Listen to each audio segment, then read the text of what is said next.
Sungguh-sungguh Allah sangat ridho ketika seorang hamba itu makan makan ketika sesuap nasi dia muji Allah, ketika minum seteguk nasi dia muji Allah.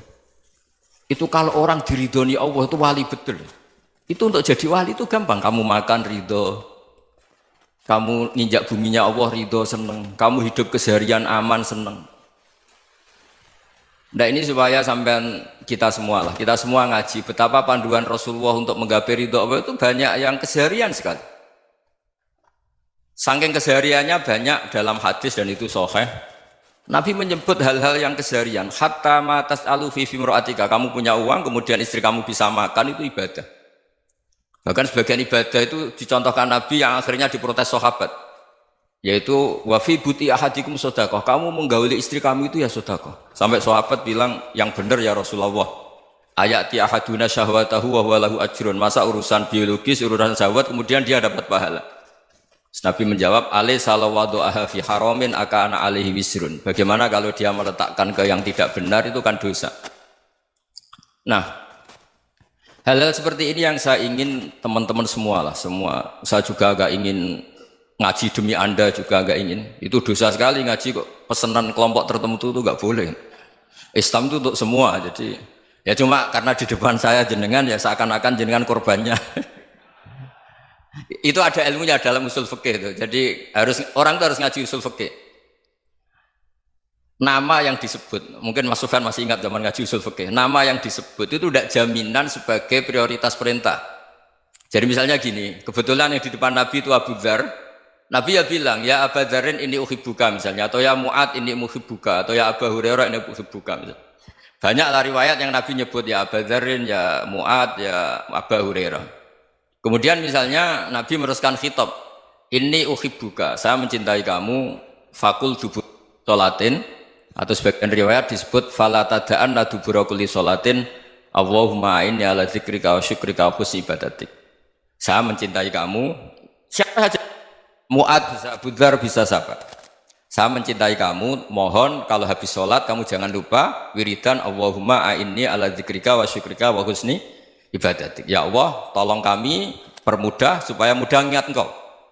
Anda tidak bisa mentang-mentang, wong nama saya Parmin, nama saya Purnomo, itu yang diperintahkan Mu'ad misalnya. Jadi yang disebut satu, tapi khitab itu untuk siapa saja. Saya teruskan. Jadi saya mohon semua kita melakukan kebaikan itu, kalau dalam kaidah fikih disebut al yakin la yuzalu bisyak.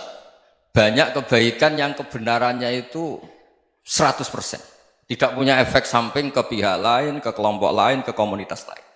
Itu tadi misalnya Anda makan, dan itu murah sekali, hanya butuh satu piring. Setiap punyaan kamu muji Allah, setiap minum kamu muji Allah. Itu redaksinya Rasulullah SAW disebut, Allah sangat ridho ketika seorang hamba makan, kemudian dia memuji Allah. Atau minum, kemudian dia muji Allah. Logikanya gampang, negara seperti ini yang kamu harapkan bentuknya kayak apa, mertua, ipar, komunitas, tetangga, itu nyata terjadi itu kan belum pasti. Sementara yang mesti terjadi adalah kamu butuh makan, kalau tidak mati. Butuh minum, kalau tidak mati. Butuh bumi yang nyaman ditempati, kalau tidak kita juga mati. Sebab itu Allah kalau menyebut nikmatnya itu hal-hal yang keseharian. Alladzi at'amahum min ju'. Allah itu siapa? Allah itu yang menciptakan kamu bisa makan. Tidak berlebihan, Allah itu yang menciptakan kondisi sosial itu ideal. Zaman Nabi itu ya ada orang munafik. Orang-orang pilihan Allah itu juga diuji orang sekelilingnya yang macam-macam. Semua diuji sesuai konteks zaman dan waktu. Nah, tapi ada ibadah-ibadah yang selalu disarankan Nabi. Sampai Nabi itu pernah ditanya, ayul islami khairun ya Rasulullah, Islam terbaik itu gimana? Jawaban Nabi itu unik. It'amut to'am, Islam terbaik itu ya makan-makan, yang santai-santai. Ketika Allah menyebut beberapa kebaikan, falak tahamal aqobah, wa ma adrokan apa? Mal aqobah. Terusannya apa? Fakku rokobah. Terusannya apa? Au it'amun fiyaumin di masubah. Ya itu acara makan-makan itu juga Islam. Kenapa? Ya bayangkan kalau tidak ada makanan, kita mati kan? Kondisi sosial tidak ideal itu Anda masih gak apa-apa, tapi kalau Anda tidak makan, Anda tidak minum, Kamu punya istri cerewet masih bisa hidup, punya mertua cerewet masih bisa hidup. Tapi kalau tidak makan bisa mati. Berarti penting mana istri sama makan? Penting mana? Makan. Semoga istri Anda dengar, nanti kamu disuruh makan tapi pulang deh.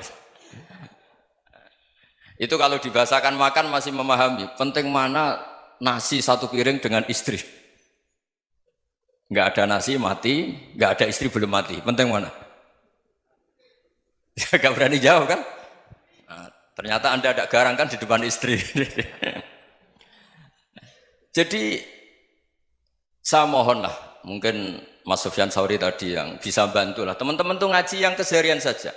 Karena kita nyari ridha Allah itu berdasar firman Allah. Dan firman Allah itu menyebut keseharian tuh riang, gampang. Yaitu tadi misalnya wa min ayatihi manamukum bil laili wan nahar. Termasuk ayat-ayat Allah itu kamu tidur. Maka dulu itu ada guyonan, ada tokoh Mu'tazilah, kelompok dalam Islam yang berpikir manusia itu bisa menentukan ikhtiarnya sendiri. Karena saya bisa duduk, ingin berdiri, berdiri. Karena kelompok ini nggak terima kalau semua kehendak Allah, nanti bagaimana kalau semua kehendak Allah kok ada hisab ya, ada sanksi. Lucunya itu dia akhirnya, ini cerita ya, mencintai seorang perempuan, cantik sekali.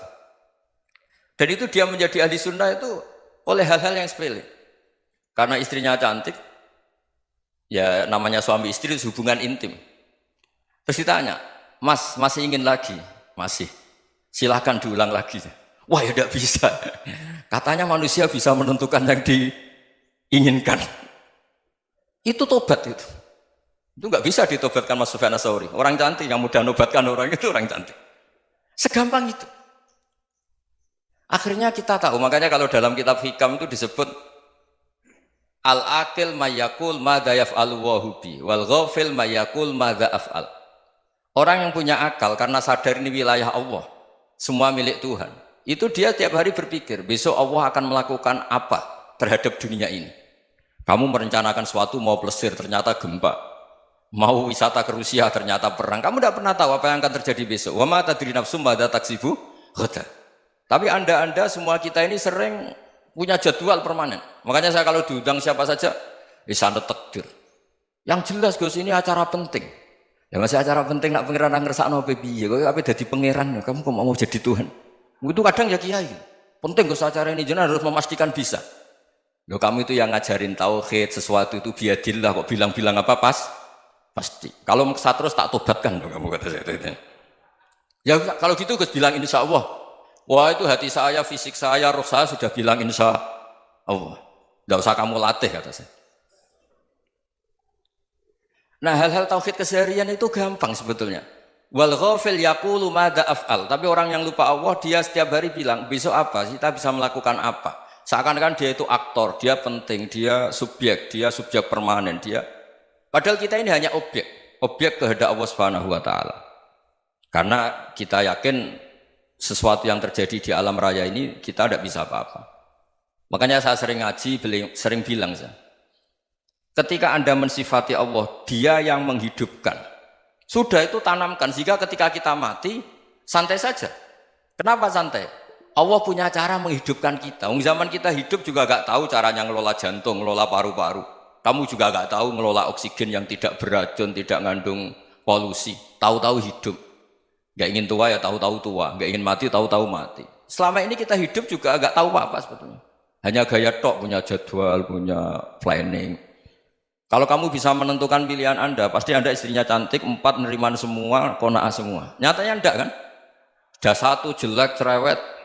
Oh itu kan, nyatanya enggak bisa apa-apa Anda kan? Dan kamu bawa mati lagi. Itu kan istri Anda juga gitu, punya keinginan, punya suami yang ganteng, yang jabat, yang neriman, yang enggak poligami. Ya enggak kesampaian juga. Kalau kita ngitung tingkat kegagalan kita itu gagal terus. Ya kan? Nah, terus ingat Allah, madza yaf'alu wa bi. Orang yang punya akal selalu berpikir Allah itu menghendaki apa terhadap saya. Lalu sama-sama orang melihat orang yang serius, itu kata Anda itu pemikir berat, serius, senang punya tokoh yang merengut tuh, karena kamu anggap serius. Tapi sebagian orang anggap orang yang serius itu wong merengut, wong masam, wong muka kok ditekuk. Jadi sama Itu hati ya muqallibal qulub tsabbit qalbi ala dini, karena kita nggak tahu cara berpikir kita tentang orang lain, tentang sekeliling kita. Misalnya kita orang baik yang jenis ngurmat fakir miskin, ada orang bangun masjid mewah itu janggal. Apa artinya masjid mewah kalau banyak orang kelaparan? Tapi kalau yang jenis pendidikan, apa artinya masjid mewah kalau tidak bisa ngaji? Nanti yang jenis infrastruktur, apa artinya ini kalau semuanya punya sudut pandang yang berbeda-beda. Dan Islam mengapresiasi semua kebaikan. Tapi katakan semua kebaikan itu adalah kehendak Allah Subhanahu wa taala. Karena apapun baik Anda itu pakai fasilitas yang diberikan oleh Allah Subhanahu wa taala. Sehingga ini yang disebut qulillah tsumadarhum fi khawdihim yal'abun. Ya kembali tadi ke tema-tema bahwa keseharian Anda ini sudah Islami. Saat Anda tidak bisa melakukan apa saja. Saya sering ada jenazah, biasanya kalau tetangga meninggal saya sering disuruh ngelepas. Saya bilang orang ini baik karena sering ngelamun di rumah, sering nganggur di rumah. Ditanya sama anaknya, kenapa Gus nganggur baik? Ya kalau dia nganggur artinya juga agak berbuat sesuatu yang maksiat kan? Ya kan? Orang nganggur di rumahnya ya tidak bunuh orang, tidak maling, tidak korupsi, ya namanya nganggur di rumah. Lah cuma istri cara pandang nganggur gak menghasilkan uang itu. Tapi juga gak menghasilkan kriminal kan? Jadi sebenarnya Islam itu makanya kalau sampai ngaji usul fikih itu ada kitab usul fikih namanya Lubul Usul, itu terkenal sekali di pesantren itu. Itu kalau ngapresiasi keseharian itu luar biasa. Izma min mubahin illa wa yatahaqqaqu bihi tarku haramimma. Karena keseharian yang mubah saat Anda lakukan itu ada kehebatan yang luar biasa, yaitu meninggalkan haram. Makanya dulu banyak orang-orang alim ketemu temannya itu guyon sampai semalaman. Itu biasanya yang semangat Islam itu kiai kok tidak tahajud, kiai kok tidak witir. Orang yang sedang mapan uangnya banyak, malam itu tidak kelayaban itu sudah luar biasa. Melawan nafsu supaya tidak maksiat itu sudah luar biasa. Supaya lupa guyon sama temannya semalaman sampai subuh. Gejlok-gejlokan ngenang zaman miskin, zaman kuliah nggak jelas, zaman apa. Melihatnya jangan tarkut tahajud. Seperti ini meninggalkan tahajud, tapi meninggalkannya ini talkul muharramat. Jadi kayak apa hebatnya? Sehingga Imam Ghazali punya riwayat yang agak unik. Hatta takuna ibadatu akhiri hadil ummah iku an-naum. Sehingga suatu saat ibadah terbaik umat ini itu tidur. Itu kan riwayat kontroversi. Ketika Imam Ghazali tanya, kenapa iya? Kenapa kamu mulai keluar dari rumah itu sudah banyak maksiat? Melihat perempuan yang enggak mahram, melihat fenomena. Tapi kalau kamu tidur itu enggak melihat apa-apa. Tapi juga kamu jangan menganggap tidur itu ibadah betul. Saatnya melakukan fardhu ain malah masih tidur. Tapi itu sudut pandang yang menjadikan kita Islam itu gampang. Jadi saat Anda tidak bisa aktivitas apa-apa, misalnya ada beberapa orang yang lumpuh. Lumpuh itu memang nggak bisa Jumatan, nggak bisa ibadah, tapi dia juga nggak bisa maksiat. Tidur itu memang Anda saat itu tidak bisa tahajud, tidak bisa witir, tapi saat itu ada zina, ada maling, tidak gosipkan orang, tidak bully orang, tidak menanamkan kebencian, tidak hasud. Sehingga tidur menurut Allah Ta'ala wa min ayatihi manamukum billaili apa? Wan-nahar. Karena di tidur itu selain ada unsur istirahat, jaga kestamina, juga ada unsur meninggalkan beberapa keburukan. Nah saya mohon ibadah yang keseharian ini kita jaga. Supaya kita semua baca ayat itu fasih. Fasih itu tertanam di hati. Allah itu siapa? Alladzi at'amahum min ju'i wa amanahum min khauf. Dan Allah kalau cerita di Quran itu anna subabnal ma'a subba thumma syaqaqnal ardhan wa syaqqa fa ambatna fiha habba wa inaba wa qadba wa zaituna wa nakhla wa hadaika hulba. Kamu tahu saya ini siapa, kata Allah? Saya ini adalah Tuhan yang menurunkan air, kemudian ada tanaman banyak. Habba wa inaba wa qadba, ada zaitun, ada tin, kalau orang Jawa mungkin ada tela, ada padi, ada mangga, ada pisang. Sudah. Wa inaba wa zaituna wa nakhla wa hadaika hulba, ada perkebunan yang lebat. Tujuannya apa? Mata Allahkum, silahkan kamu pakai, kamu nikmati. Tapi karena kadang kita ini punya ide-ide besar. Tadi untuk syukur saja nunggu punya istri riman, rumah baik, tetangga baik, komunitas baik, semuanya baik baru syukur. Lama-lama nanti ada di surga, syukurnya nunggu surga paling kelas A. Itu sudah ada yang menghuni Rasulullah, kamu nggak boleh di situ. Masa untuk syukur saja? Repotnya Masya Allah. Jadi mohonlah Quran yang kalau Anda hafalkan juz sama itu kan ada ayat-ayat yang kayak tadi. Ya, fal yang dzuril insanu ila ta'ami. Coba lihat. Apa yang kamu makan ya? Dari mana? Dan untuk mempertahankan hidup kamu keseharian. Jadi jangan kira ibadah itu harus membentuk komunitas yang versi Anda. Ibadah itu harus hal yang mulu-mulu. Kesehariannya Anda alami. Loh, ini saya tidak bikin-bikin. Saya ngaji bukan karena berdasar pesanan. Itu ayat yang saya bacakan betul ada ayatnya kan. Fal yang dzuril insanu ila tu'ami anna sababnal ma'a sabba thumma syaqqaqnal ardo syaqqa fa ambasna fiha habba wa inaba wa qadba wa zaituna wa nakhla wa hada'iqa ghulba. Terusannya apa? Mata'al lakum, silakan kamu nikmati. Mata itu silakan kamu nikmati. Ya kayak sampean dikasih hidangan ya makan. Ya sudah makan, habis makan ya minum, habis itu ngantuk ya tidur. Ya sudah normal-normal saja. Kayak apa indahnya Islam?